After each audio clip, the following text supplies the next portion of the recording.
Grande rivoluzione, ci rivolgiamo a quelle 2 milioni di utenze annuali che abbiamo nei pronto soccorso del Veneto.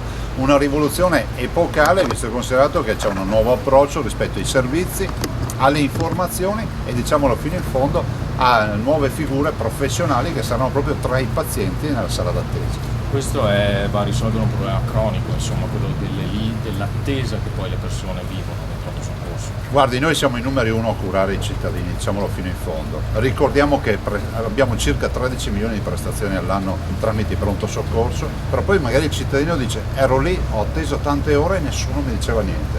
Con questo progetto non accadrà più.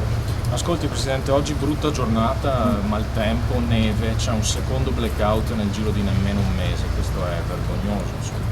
Beh, non è degno di un paese civile e sono in contatto con molti sindaci. In questo momento in cui vi parlo abbiamo 31.000 utenze senza erogazione di energia elettrica, una grande nevicata e me lo lasci dire fino in fondo, è da 3 giorni che facciamo comunicati stampa, lettere, avvisi del maltempo. Soprattutto avevamo la previsione di 2 metri, 3 metri di neve e ci sono stati. Voi avete in mente di accelerare sulla questione anche della class action di cui si vociferava tempo fa? Non l'abbiamo assolutamente abbandonata, stiamo provvedendo anche con la nostra avvocatura regionale di mettere insieme tutta la partita. Da un lato il tema dello stato di calamità che c'era e c'è, e dall'altro quello evidente di identificare le eventuali responsabilità dei singoli che dovevano magari manutentare, controllare o fare qualcos'altro. L'ultima domanda è sulla questione fiumi. Ancora con il Gruppo Lagola i sindaci, ancora oggi, ancora dopo 3 anni, ancora mancano bacini nonostante Caldogno sia partito, mancano soldi.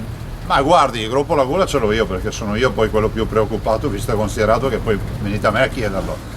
E i bacini sono in cantiere e ve l'ho detto fin dal primo giorno che non è che si fanno con la bacchetta magica, perché 100 ettari di lago artificiale lo si fanno con gli escavatori, con le gare, e siccome in Italia tutti vogliono la perfezione, la legalità, io per primo, si fanno le gare, si fanno le cose fatte bene, perché sennò altrimenti dal bacino si va direttamente in tribunale.